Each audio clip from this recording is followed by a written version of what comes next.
haven't painted in a while. So wanted to get out into the mountains, decided to come to Gap Lake today. I heard it was really pretty, and it's very pretty.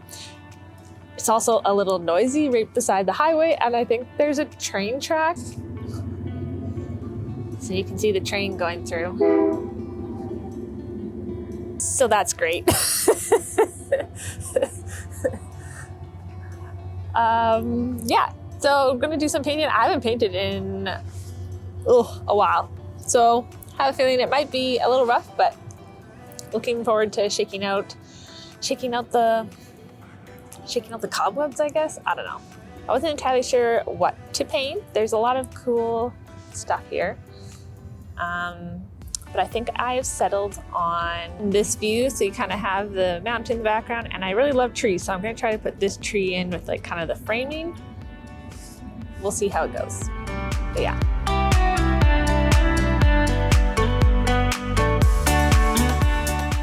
I like to start my plein air sessions by sketching out a composition.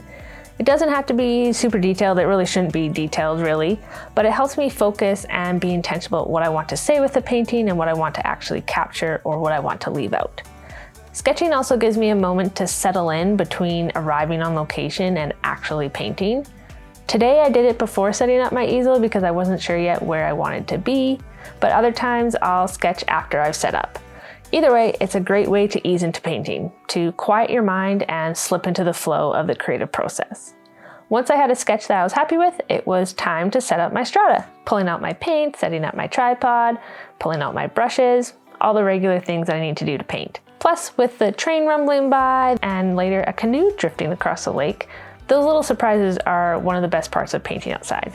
I do take my time, and as you can see here, I'm visualizing what marks I want to place and where before I actually do them. Sometimes I'm not sure how to start the piece, so it can take me a few tries to figure out how I want to translate my actual view onto the canvas itself. And often I don't get it right the first time. I might put a mark down and say, oh, well, that wasn't where I think it should be, so I rub it out and I place a new line. I'm just trying to block in the general shapes here and not get too bogged down with details. But I do want my composition nailed down so that I'm not thinking later in the painting, oh, where does the mountain go? Or where does the trees go? By figuring it all out now, I have the base, a strong foundation for the painting to build on top of. So I did have to adjust the tree a couple times. To check sizing, I used one of my favorite little tips. So you extend your arm out straight, make sure your elbow is locked, and use the tip of your brush or the end of your brush handle to measure an anchor object in your scene. So for example, I use the mountaintop and I see, okay, the mountaintop is this big. How many mountaintops is the width of the tree, for example? So then I can compare that to my painting. How big have I made the mountaintop in my painting, and how does it relate to the sizing for my other objects? It's a simple way to make sure that everything is proportionally accurate. So my final sketch is ready. I'm pretty happy with it. You can see I've reworked several sections, but it has all the main information I need to get going. Then I pull out my Rosemary & Co. Plein Air brushes. These are some of my favorite brushes. They are short-handled synthetic brushes, and I'm also using my Box and Paint storage palette. Now I'm getting into painting, actually mixing up some of the colors and placing the shapes. I decided to start with the mountain, partly because I like painting mountains, but it also is a fairly large part of the piece, and it kind of helps ground the painting, at least for me in this specific piece. Sometimes I might approach it differently and say paint the sky first, but in this one I decided to go with the mountain. And I also had a little tag along, a little bug flew into my white on my palette. I'm really not a fast painter. I work fairly slowly, and honestly, I think I've actually gotten slower, but in the end, you get a painting.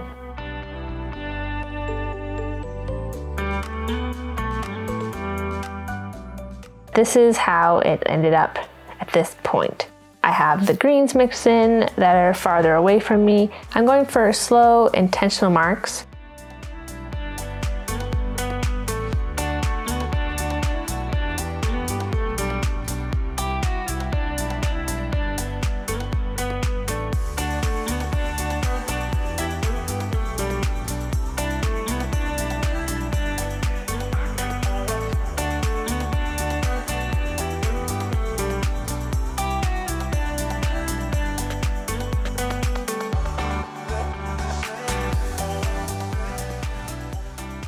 and I'm starting to mix up a little bit warmer and brighter greens for the trees so I can have that depth. The trees were actually a bit tricky. I kind of was waffling between too much detail and not enough detail for these trees, but it was great to have the contrast between the bit cooler greens that were behind because they're further away from me and the warmer greens of the trees so that they can sit on top of each other nicely. And then it was time for one of my favorite parts of the painting, which is mixing up the blue-green color of the mountain lake. The mountain lakes in my area are absolutely stunning. Often they seem like unreal, and it's a little bit hard to see in the video, but it was quite blue.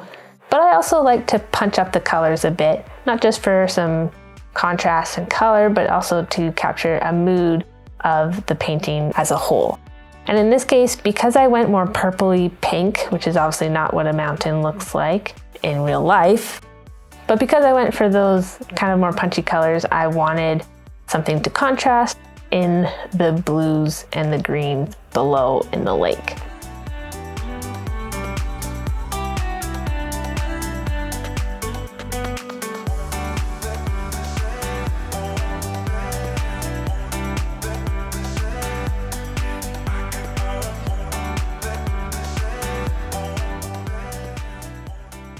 And then I'm adding a little bit of the red to the blue and also a little bit of ultramarine blue to capture the deeper tones of the lake. And this just helps kind of bring in some variety and interest into the lake itself.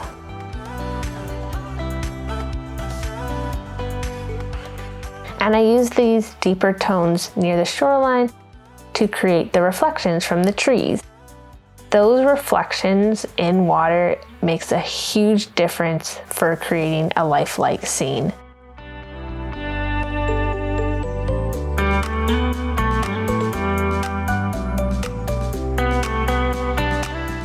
And then it was time for a tea break. I love building small pauses into a painting day.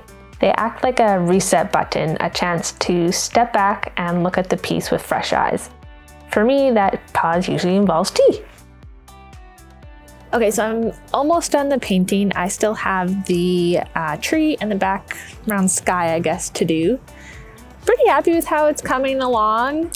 I do really enjoy how the mountains are kind of turning out here. I really like that like gentle purple. I think I may have overworked the trees in the front here a little bit, but I am glad I was able to kind of get the turquoisey lake in there. Gap Lake is getting busy now. So yeah, I'm gonna kind of put in the sky here. I kind of am missing actually some of the mountain there, so better put that in. See you in a bit. Next up, the sky. I mixed a soft blue, dulling it down with like a touch of orange, which is a trick I've learned in one of my oil painting courses. You can use the opposite color in the color wheel to calm a color down to create a little bit duller version of it, which is very useful when you're out plein air painting. And yes, my painting face was out in full force in all of its frowny glory, so I'm trying to relax my furrowed brow, but it always sneaks in.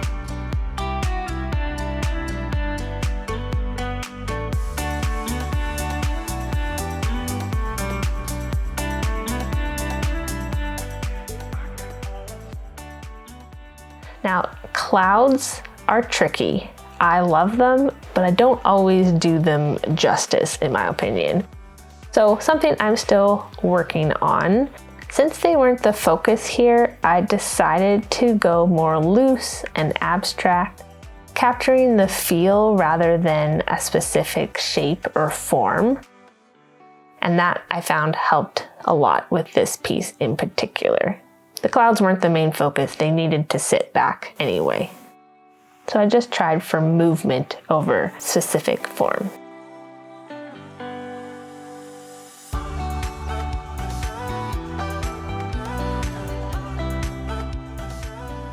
So this is where the painting is sitting right now. And then while I was working, a loon swam past. Such a beautiful surprise. Again, a reminder of why I paint outside, those moments that you can't plan for. Then finally, it was time for the tree. Final foreground piece is really key in this painting in particular, and I was a little nervous. My phone battery died, so I don't have a lot of this footage, but you can see here I decided to pull in shades from the mountains. These pinks and purples help tie the piece as a whole together, and it brings harmony to the painting. Here I'm placing in shadows to create more dimension and adding in that peachy coral to have the contrast between the foreground and the background.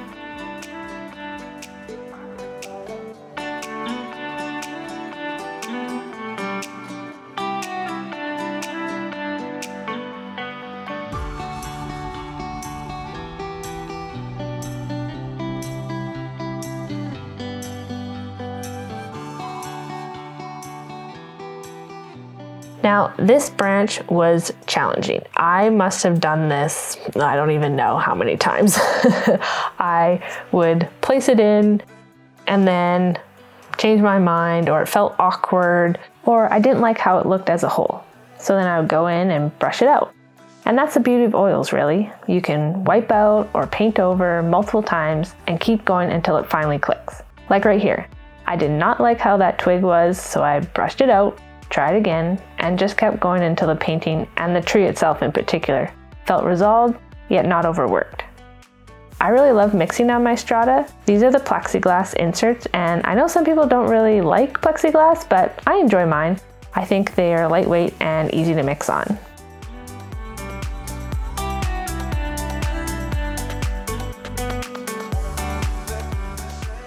So yeah, there's that little twig in there. I love how the texture overall is really captured in the sunlight. The sun just really caught all of those layers in a really beautiful way. I also really enjoy the more impressionistic brushstrokes on the mountain and the faraway hill in particular.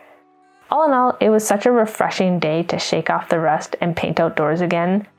I hope you enjoyed this little peek into my process. If you did, maybe you even learned something, please consider hitting the like button or subscribing if you don't already. And if you made it this far, first of all, thank you for watching. I truly appreciate you.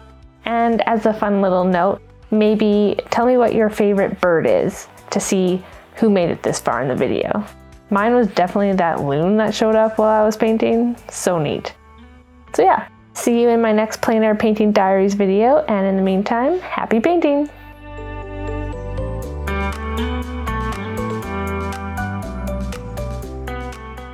Oh, P.S. If you enjoyed this video, you may enjoy one of these other Plein Air painting videos as well. Catch you in the next video. Bye!